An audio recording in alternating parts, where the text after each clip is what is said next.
Bienvenida, bienvenido a este análisis. Hoy nos vamos a sumergir en la salud económica de Rusia, examinando, las cifras que se esconden detrás de los grandes titulares. Tenemos sobre la mesa un informe que detalla un déficit presupuestario que, la verdad, es de récord y está impulsado por una combinación de factores muy potente. Exacto. Y es que no se trata solo de números en una hoja de cálculo, ¿verdad? No, para nada. Lo que vamos a explorar aquí es esa tensión fundamental entre las ambiciones geopolíticas de un país y, sus realidades económicas. Exacto. Nuestra misión es desgranar qué está pasando con las finanzas del Kremlin, por qué es importante y cuáles son las consecuencias. ¿Y cómo se financia un conflicto de esta escala en pleno siglo XXI, con todo lo que implica? Pues venga. Para empezar, vamos a poner la cifra principal sobre la mesa porque es realmente llamativa. Sí, lo es. El informe, que cita al Ministerio de Finanzas ruso, revela un déficit presupuestario de récord. Los ingresos totales apenas subieron un 1,6%. Toquísimo. Hasta los 37,28 billones de rublos. Pero es que los gastos se dispararon un 6,6%. Alcanzando casi los 43 billones. Claro, la diferencia, el agujero, como decías, es enorme. Y lo que define la situación es precisamente ese desequilibrio. Sí. Un aumento tan modesto en los ingresos frente a un salto tan grande del gasto, pues es la definición de estrés fiscal. Claro, porque no es que la economía esté parada, algo genera. Pero es que el ritmo al que quema dinero el gobierno es casi 4 veces superior. Exacto. No es una pequeña desviación, es una divergencia muy, muy significativa. Y aquí es donde la cosa se pone interesante. El motivo de ese disparo en el gasto. El informe lo deja clarísimo. La trayectoria fiscal está marcada por un gasto militar sin precedentes para sostener la campaña en Ucrania. El dato es que es abrumador.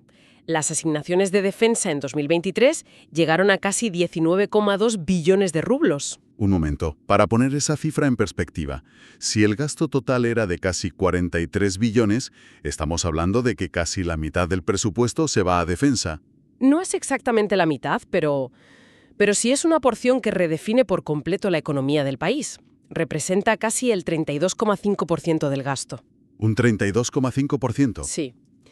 Pensemos lo que significa. 1 de cada 3 rublos que gasta el gobierno ruso va directamente a defensa. 1 de cada 3. ¿No es una partida más? Se convierte en el eje sobre el que gira absolutamente todo el presupuesto. Es una imagen muy potente, la verdad. Y además, hay otra cifra que impresiona y que el informe destaca. Ajá. Funcionarios rusos revelaron que el gasto directamente relacionado con la guerra supera los 110 millones de dólares. Que eso equivale a un 5,1% del Producto Interior Bruto del país. Uf. Si conectamos esto con el panorama general, estamos viendo la anatomía de una economía de guerra. O sea, el 5,1% del PIB es una cifra que muchas economías en paz destinarían a todo su sistema educativo o sanitario. Claro. Cuando un porcentaje tan grande se dedica a financiar un conflicto, pues la economía civil inevitablemente se resiente. Los recursos se desvían. Y supongo que esa falta de sostenibilidad es algo que ni ellos mismos vieron venir con esta crudeza. En absoluto. Porque según el informe, las cifras que manejaban al principio no tenían nada que ver con la realidad, ¿no? Para nada. Y esas revisiones constantes son un síntoma de la incertidumbre. El gobierno había proyectado un déficit mucho menor, de 1,17 billones. Que he visto ahora parece de otra época. Totalmente. La realidad les obligó a revisar esa meta hasta 3 veces durante el año y siempre al alza. Esto demuestra que la situación es mucho más volátil de lo que anticipaban. ¿Y a qué se debe ese descontrol? El informe apunta a una tormenta perfecta. Sí. Por un lado, los costes de la guerra, que no paraban de aumentar, y por otro, pues que los ingresos no cumplieron las expectativas. Precisamente, se encontraron, entre la espada y la pared. Por un lado, una factura de gastos que no deja de crecer y que es muy difícil de predecir. Claro, un conflicto moderno. Es que es increíblemente complejo. No es solo el armamento, es la logística, el combustible, el mantenimiento, el personal. Y mientras esa factura subía, la cartera se vaciaba más rápido de lo previsto. Correcto. La otra mandíbula de la trampa son los ingresos, especialmente los del petróleo y el gas, que son la espina dorsal de su economía. ¿Y se han visto muy afectados? Muy afectados. Las sanciones, los topes de precios, todo ha mermado esa fuente crucial de financiación. Han encontrado nuevos compradores, sí, pero a menudo con descuentos importantes. Y eso reduce el margen. Es una dinámica financiera muy peligrosa, sí. Entonces, ante este panorama, ¿cómo planea el gobierno ruso tapar este agujero? Pues El informe es muy claro, y la respuesta parece drástica. van a aumentar masivamente la venta de divisas y oro de su Fondo de Riqueza Nacional. Esta es su válvula de escape, la medida de emergencia. El fondo funciona, en teoría, como la hucha del país para tiempos difíciles, ¿no? Una reserva estratégica. Para asegurar la estabilidad a largo plazo, financiar infraestructuras. Eso es. Usarlo para cubrir déficits del día a día es una señal de que la situación es grave. Pero, un momento. ¿No es esto un poco como la narrativa que oíamos hace un año, que las sanciones iban a colapsar la economía rusa y no pasó? Tienen un fondo soberano que se ha descrito como enorme. Es una pregunta excelente porque toca el núcleo del debate. ¿No podrían estar haciendo esto durante años sin problemas? Es cierto que el fondo era colosal, pero la clave no es el tamaño del depósito, sino la velocidad del desagüe. Lo que el informe destaca no es solo que lo venden, sino a qué ritmo. Y aquí el dato es muy, muy revelador. Sí, se especifica que, a partir de esta misma semana, el Ministerio de Finanzas venderá yuanes chinos y oro por un valor de 12.800 millones de rublos al día. Al día. Cada día laborable. Es una liquidación de activos a un ritmo muy, muy intenso. Exacto. A 12,800 millones de rublos diarios. A ese ritmo no estás haciendo un pequeño ajuste, estás vaciando el tanque a una velocidad alarmante. Ya. Puede que la economía no colapse mañana, pero cada día que pasa, tu capacidad para afrontar la siguiente crisis disminuye drásticamente. Estás quemando tus seguros de vida para pagar la factura de la luz, básicamente. Y me llama la atención la composición de lo que venden. Yuanes y oro. ¿Es esto simplemente lo que tienen a mano o hay una capa geopolítica ahí? Hay una capa importantísima. El viraje hacia el yuan es la prueba material de su apuesta por China como socio alternativo a Occidente. Claro, la estrategia de desdolarizar sus reservas. Justo, pero aquí está la gran paradoja que revela el informe. Para financiar una guerra que busca cimentar un nuevo orden mundial, tienen que liquidar el propio símbolo de esa nueva alianza. Es como vender las vigas de tu casa nueva para pagar la hipoteca. Es una analogía perfecta. Muestra hasta qué punto la necesidad inmediata está poniendo a prueba la estrategia a largo plazo. Y el informe recoge precisamente la advertencia de los analistas sobre esto.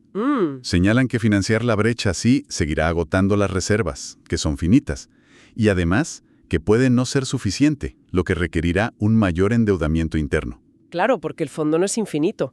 Llega un punto en que tienes que buscar dinero en otro sitio, y si los mercados internacionales te han cerrado el grifo... Solo te queda tu propio país. Exacto. El gobierno empezará a emitir más bonos para que los compren los bancos, las empresas y los ciudadanos rusos. Entonces, si agotar el fondo es una opción y la deuda interna es la otra, ¿qué significa eso para el ciudadano de a pie? Si el gobierno pide prestado masivamente dentro de Rusia, no compite con el sector privado por ese dinero. Exactamente, y ese es el efecto desplazamiento o crowding out en toda regla. A ver. Imagina que solo hay una tarta de capital en el país. Si el gobierno, que es el prestatario más seguro, coge una porción cada vez más grande para la guerra, queda menos para todo lo demás. Para que las empresas inviertan, para que haya hipotecas. Justo. Queda menos para que un emprendedor lance un negocio o para que la gente acceda a un crédito. A la larga, esto puede ahogar la innovación y el crecimiento del sector civil. Entiendo. Así que, aunque a corto plazo el gasto militar parezca que estimula la economía, porque las fábricas de tanques funcionan a tope. Sí, es una ilusión. A medio y largo plazo estás canibalizando la economía productiva real. Ese es el punto clave.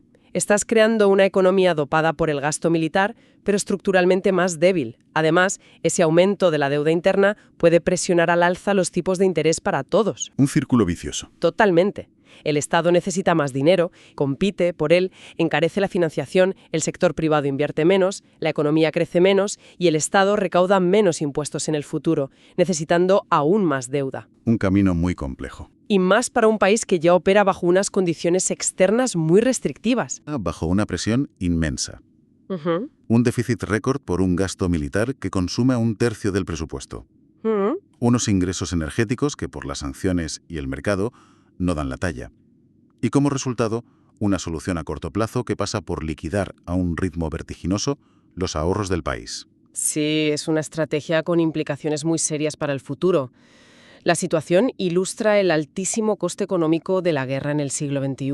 Ya no es solo el gasto en armas. No, es también el impacto de las sanciones, la reconfiguración forzada de las rutas comerciales, la fuga de capital humano. Es una apuesta económica de consecuencias impredecibles. Y financiada con los ahorros del pasado. Con los ahorros del pasado y, como decías, con la deuda del futuro. Exacto. Exactamente. Se financia con los activos del pasado y el crédito del futuro. Y esto nos deja con una reflexión final, creo. A ver. El informe detalla que Rusia está vendiendo yuanes y oro para financiar su presente, a medida que se deshace de estas reservas, construidas durante décadas, para cubrir sus necesidades inmediatas. La pregunta es, ¿qué cimientos económicos le quedarán para construir su futuro? Y no solo eso, sino qué mensaje envía a sus socios. Esa es la otra cara de la moneda. La venta masiva de yuanes, aunque sea por necesidad, puede generar cierta inquietud en Pekín. Las alianzas se basan en la fortaleza mutua. Claro. Cuando uno de los socios se ve forzado a liquidar los símbolos de esa alianza para pagar las facturas del día a día, se plantean preguntas sobre la solidez y el equilibrio de poder dentro de ese nuevo bloque. La economía, al final, siempre revela las tensiones que la retórica intenta ocultar.